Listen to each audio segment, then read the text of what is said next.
I want to talk to you today about how to study the Bible, even if you are a complete beginner. Nothing has given me more joy for a longer period of time than studying the Bible. I write sermons and then do videos based on Lifeway's Bible Studies for Life series. They're not produced by or reviewed by Lifeway, but I choose to do that. And then I make videos during the week. So preach on that on Sunday and do that during the week. And so it's kind of an assigned text, so to speak. It's self-assigned, but kind of an assigned text. And every week I look at that passage and I'll think to myself, what in the world am I going to do with that passage? Either because it is so familiar, we've been through it so many times. I think people have heard this 1,000 times, or because maybe it's kind of obscure. I think, what in the world am I going to do with that passage? And by the next Sunday morning, I'll often come in and I'll speak to my wife and I'll say, "This is the most important passage in the whole Bible. This is a passage. This is a message the whole world needs to see." And it's been that way my whole life. My life is a story of obsession and boredom, meaning I get obsessed about tennis and then I get bored with tennis. And I get obsessed about hiking and I get bored with hiking. And I get obsessed about pickleball and then I get bored with pickleball. But I've been obsessed with the Bible my whole life, and it's given me more joy to study the Bible. And I want to talk to you today about how you can study the Bible, even if you are a complete beginner, because if you pick up the Bible, this isn't my Bible. I nearly always study with an electronic version. So this is my wife's Bible. You notice that bright purple. And anyway, but the point is, look at the size of that thing. Look at the size of that thing. It's a brick. People talk about the sword of the Lord. Man, that's the brick of the Lord. You could harm somebody with that thing. And you look at that Bible. Of course, this is a study Bible. About half of the words in here, maybe more than that anyway. Uh, let's say along the lines of half of the words in here are actually not. They're the Bible itself, their notes and so on. And the point is, though, you look at that book and you think, where do I start? And unlike most books, you don't start at the beginning. I think the best way to start. And I want to tell you two things today about studying the Bible, even if you're a complete beginner. That think may totally surprise you. The first two things, and then I've got a bonus point there right at the end if you'll stick around for the end. But let's dive in. And here's my first surprising point, and that is, if you want to study the Bible and you are a complete beginner, the first thing I want to suggest is maybe not now, maybe not yet, maybe not until you've got some reading under your belt. In other words, before you study the Bible, I think you do well to get familiar with the lay of the land, with an overview of the Bible. If you are a complete beginner, you might start in the book of John. In fact, I heard a friend say the other day that he always recommends people, if they're just getting into Bible study, to read through the book of John 7 times. Maybe not a bad idea. But you may read through the book of John and read through the book of John several times. Don't be embarrassed by having to look at that table of contents at the beginning. And then you might want to look at the other gospels. That's Matthew, Mark, Luke, and John. All those cover the life of Jesus from a slightly different perspective. My favorite part of the Bible is a part where Philippians and Ephesians and those shorter books of Paul are. And you might want to dive into those. You might want to read the New Testament as a whole. Then you might want to start into Genesis and get into Exodus. And when you get to Exodus 20, do you know what is Exodus 20? That's the 10 commandments. You have any idea what Exodus 21 is? It's pretty much 10 more commandments. And Exodus 22 is 10 more commandments and 10 more through much of the rest of the book, Exodus, Leviticus, Numbers, and Deuteronomy. A lot of that is law. And it gets to be pretty tough reading. And that's why I say you don't read the Bible just like you would any other book. I think you ought to read it in kind of specialized way. But the point is, we would try to get ourselves familiar with the lay of the land. And maybe if you're a complete newbie at this, you want to start by reading the Bible before you start by studying the Bible. I use the Bible app. They have a number of plans available, and you can take a look at that. And one of the benefits of that is it allows you to read a plan with a friend. And that's my second point. The first observation is maybe not yet, and the second one is not alone. And the Bible says from the old NIV, I memorized this from the old NIV. That's why I've got quoting it here from the old NIV. Two are better than one because they have a good return for their work. If one falls down, and if you start studying the Bible and even just reading the Bible on your own, you will almost certainly fall down. You'll find it very interesting and you'll get fired up. And your life might be the story of an obsession for a little while and then boredom, and you'll kind of lose interest or you'll get distracted or whatever. But if one falls down, his friend can help him up. But pity the man who falls and has no one to help him up. And most churches have some kind of Bible study group format.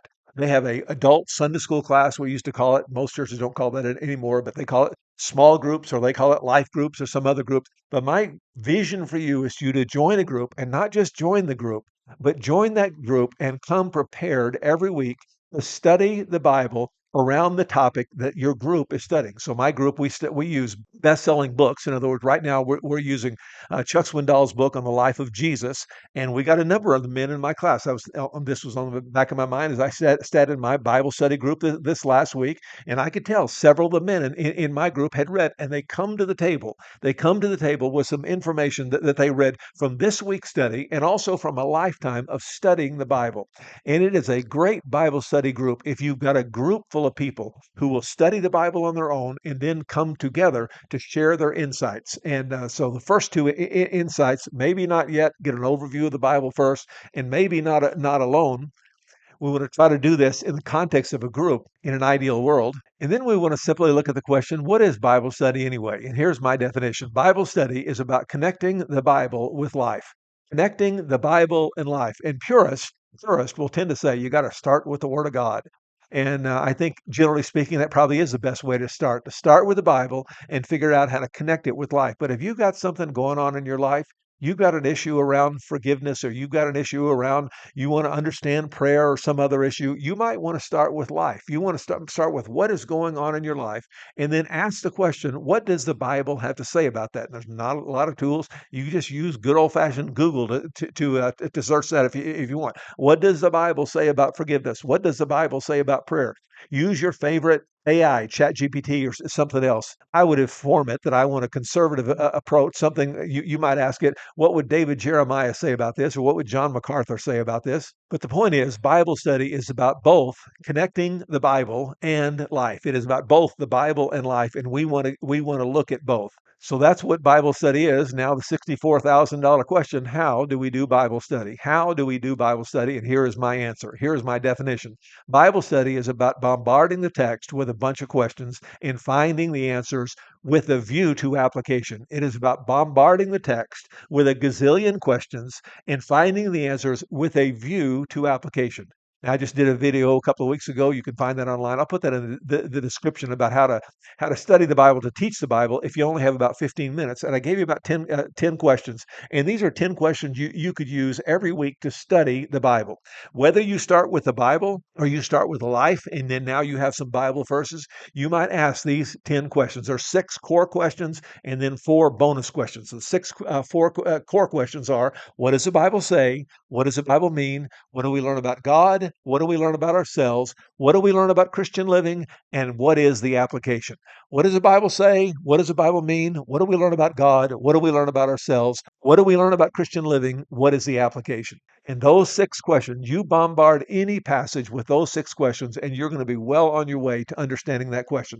And then I got 4 bonus questions, and that is, what is the context? What is the context of this passage? What has come just before? What has come just after? And then what else does the Bible say? What else does the Bible say about this passage? What have the smart people said? And then based on application, I like to ask the question, what are the benefits of obedience? Based on my core theology that it is always in our best interest to live the Christian life. It is always good for us to follow God, that God is a rewarder, and it is good to follow God, and it is good for us to meditate on what are the benefits of following God in this context. So you might be looking at those 10 questions, and you might think, well, why do I need to ask all those questions? Why can't we just read the Bible? Well, the truth is, sometimes you can, but sometimes it's kind of hard to understand. You look at this passage right here that'll show up in this week's teaching for me. And anyway, it says, again, anyone who says to his brother or sister, Raka. Well, what in the world does that mean? Is answerable to the court. Anyone who says, you fool, will be in danger of the fires of hell. And one way to figure this out is simply to look at it in other translations. This is what I call a horizontal word study. Horizontal meaning, imagine a shelf full of Bibles, and we look in there horizontally and look through what the other translations have said. And the NLT says it, if you call someone an idiot, you are in danger of being brought before the court. And if you curse someone, you are in danger of the fires of hell. We can do a little horizontal word study. Then we can ask, what have the smart people said? And one quick and easy way to do that is look in your study Bible, this big study Bible that my wife has. This is the Life Application Study Bible. There's a number of good ones out there. I just bought 2 new ones for Olive Tree app recently. And the NIV Study Bible says Raka may be related to the Aramaic word empty or empty-headed. The Cultural Background Study Bible says the insult Raka, essentially meaning empty to avoid a value. was roughly equivalent to the common insult fool. In other words, the big idea of this word is it means you don't matter. You're a nothing. It's not saying I hate you. It's saying you just don't matter to me. You don't matter at all. If you died, the world wouldn't be any difference. And that's what Jesus is saying there. And that's not particularly obvious from that English word rocket. By the way, what that word is, Jesus is speaking in Greek, but it's like I live in New Mexico and a lot of Spanish speakers out here. A lot of them speak very fluently bilingual. And so let's say their mother tongue is Spanish, but they're speaking in English. But every now and then, if you hear them talk long enough, you'll hear them use a Spanish word because there is no English equivalent. And that's what Jesus is doing here. His mother tongue is Aramaic, but he's speaking in Greek. And he gets to this point, and there's no place where the Greek language has an equivalent that the Hebrew language had or the Aramaic language had. And so he uses this other language. But the point is, when you ask the question, what does the Bible mean? You nearly sometimes are going to need some help. Here's one more example. 1 John 2:2 from the ESV. He is the propitiation for our sins, and not only for ours, but also for the sins of the whole world.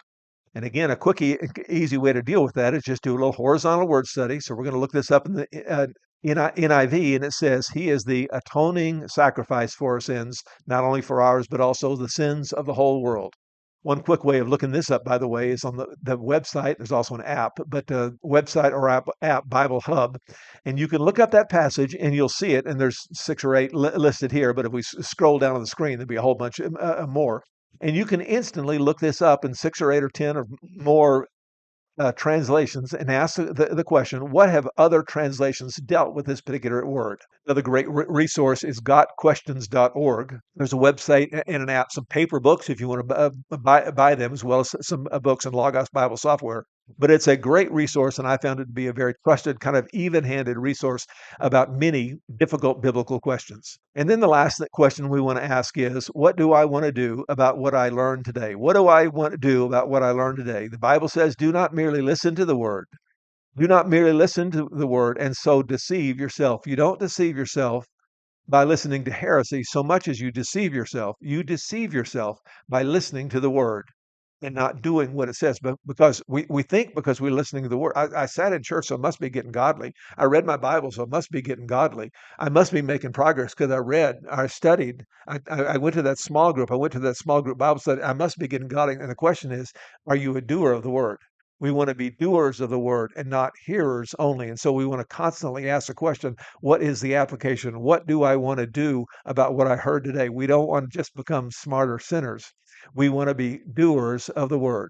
Now, I promised you a bonus point, and it's here. And I like to put it this way. The bonus point is read the Bible, study the Bible, and then do what it says.